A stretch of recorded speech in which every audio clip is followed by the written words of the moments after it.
महाभारत के अनुशासन पर्व में एक कथा सुनाई जाती, बहुत ध्यान से सुनना। सेवा का फल क्या होता है? तो भीष्म पितामह कहते हैं कि गौ सेवा का फल तो बहुत बात की बात है, गलती से गैया को छूने का फल क्या मिलता है मैं ये बता देता हूं, अब उससे तुम अनुमान लगा देना कि गैया की सेवा का फल क्या होगा। तो अनुशासन पर्व में भीष्म पितामह कहते हैं कि जब व्यक्ति गलती से गैया को छू देता है, मतलब राह में गैया सामने से आ गई और आपने बचने के लिए केवल उसका स्पर्श कर दिया, जीवन में एक बार गलती से गैया छूने के स्पर्श का फल क्या होता है देखिए।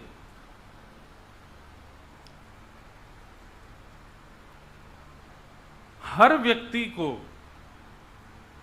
अगर उसने अपने कर्म शुद्ध नहीं किए, थोड़ी देर के लिए इसे ही नरक जाना पड़ेगा। आप सबने कथा सुनी होगी, युधिष्ठिर को एक क्षण के लिए नरक देखना पड़ा था। क्यों? भगवान के कहे से झूठ बोला, लेकिन बोला तो झूठ। अच्छा, झूठ तो बोला, उसके बाद में ये और चिल्लाने लगे, बोले हाथी मरा है, अश्वत्थामा नहीं मरा है।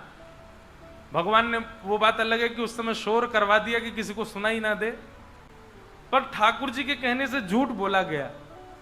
इस वजह से एक मिनट के लिए, एक क्षण के लिए युधिष्ठिर को भी नरक देखना पड़ा। तो हम लोगों की क्या स्थिति होने वाली सोचो। नरक तो जाना पड़ेगा, थोड़ी देर के लिए सही जाना तो पड़ेगा। इसलिए खूब भजन करो, खूब प्रार्थना करो कि नरक ना जाना पड़े। नरक बहुत बेकार होता है। लेकिन हमने शास्त्रों में एक बात पढ़ी है, आपको नरक कितनी देर के लिए जाना है? आपको एक क्षण के लिए नरक जाना है केवल। लेकिन नरक तो एक क्षण ही रुकना है, पर नरक जाने से पहले एक वैतरणी नदी पड़ती है, उसको पार करने के लिए ऐसा वर्णन करते हैं कि वैतरणी को पार करने में सामान्य से सामान्य व्यक्ति को बहुत तीव्रता से पार करेगा तो उसको भी 1000 वर्ष के आसपास लग जाते हैं वैतरणी पार करने में। मात्र इतनी खतरनाक वैतरणी नदी है, उसका कोई और छोड़ नहीं देखता, समुद्र की तरह है वो। और वैतरणी नदी में कोई जल नहीं है, वैतरणी नदी में खून की नदी है वो। वैतरणी नदी में मवाद बहता है, रक्त बहता है, दुर्गंध इतनी गंदी आती है कि कोई वहां खड़ा नहीं हो सकता। उसको पार करना पड़ता, 1000 वर्ष लगते हैं तब जाके नरक पहुंचता है व्यक्ति। 1000 ना भी लगते हों हम लोगों के पुण्यों के हिसाब से हमको, लेकिन हम खड़े भी क्यों हों ऐसी दूषित नदी के किनारे?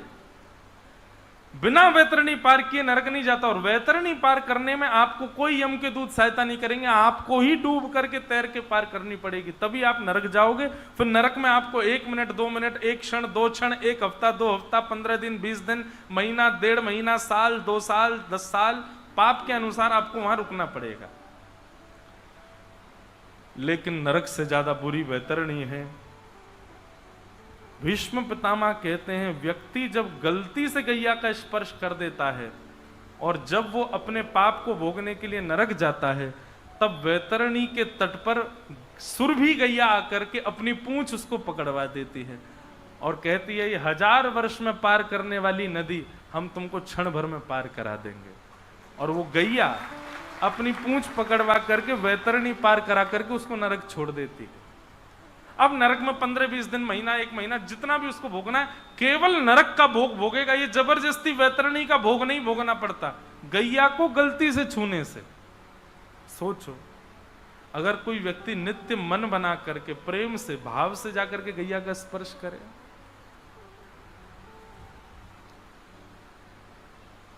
गाय साधारण नहीं है भैया। हम मानव सब चीजों पर ध्यान दे रहे हैं, मंदिर बनने चाहिए, हमारा सनातन धर्म बचना चाहिए, तिलक बचना चाहिए, ब्राह्मणों का बल बढ़ना चाहिए, वैश्य क्षत्रिय समाज सब अपने अपने भाव रख रहे हैं, सब चीज पर ध्यान रखा जा रहा है, लेकिन गैया पर बिल्कुल ध्यान नहीं दे रहे हैं हम लोग। और क्षमा करें, इसीलिए मुझे लगता है कि आज भी मीराबाई जैसे भक्त हैं, आज भी सूरदास जैसी भक्ति है, पर ठाकुर जी फिर भी निष्ठुर होकर के क्यों बैठे हैं? बोले क्योंकि मेरी गैया प्रसन्न नहीं है। ठाकुर जी इसीलिए रूठे बैठे हैं हम लोगों से। इसलिए भैया एक बार को एक माला कम जप लो, एक बार को आप वृंदावन एक बार जाना कम कर दो, पर एक माला कम का जो समय बचता है और एक बार वृंदावन ना जाने से जो धन बचता है, उतना आप गौ सेवा में लगा दो, गैया की सेवा कर लो। गैया की बात होती है ना, तो मैं देखता हूं श्रोताओं को, आधे लोग तो यूं सुनते हैं, आधे लोग यूं सुनते हैं, आधे लोग यूं सुनते हैं, उनको सीरियसनेस आती नहीं गैया के नाम पर याद रखिएगा, जब तक आप गैया के लिए सीरियस नहीं हो गए, गैया के लिए आपके मन में प्रेम नहीं आएगा। ये प्रमाण है कि जिसको गाय प्रिय लगती है, समझो ठाकुर जी को वो प्रिय लगता है, और जिसको गैया प्रिय नहीं लगती ना, ठाकुर जी जैसे फिर आप जाते हो ना ठाकुर जी के आगे, तो ठाकुर जी भी फिर यूं ही सुनते हैं। जैसे आप गैया के लिए होते वैसे ठाकुर जी आपके लिए हो जाते हैं। लेकिन जो गैया से प्रेम करने वाला जाता है, ठाकुर जी भी यूं सुनते हैं, हाँ गैया का प्रेमी आया है, मेरी गैया का प्रेमी आया है। तो ठाकुर जी नित्य गौ सेवा करते हैं, द्वारिका में भी। जय श्री कृष्ण। प्रिय साथियों, आज आपने सुना कि मात्र एक बार गलती से गैया का स्पर्श करने से भी वैतरणी पार हो जाती है। तो सोचिए, जो प्रेम से, श्रद्धा से, भावना से गाय की सेवा करेगा, उसके जीवन का क्या परिणाम होगा।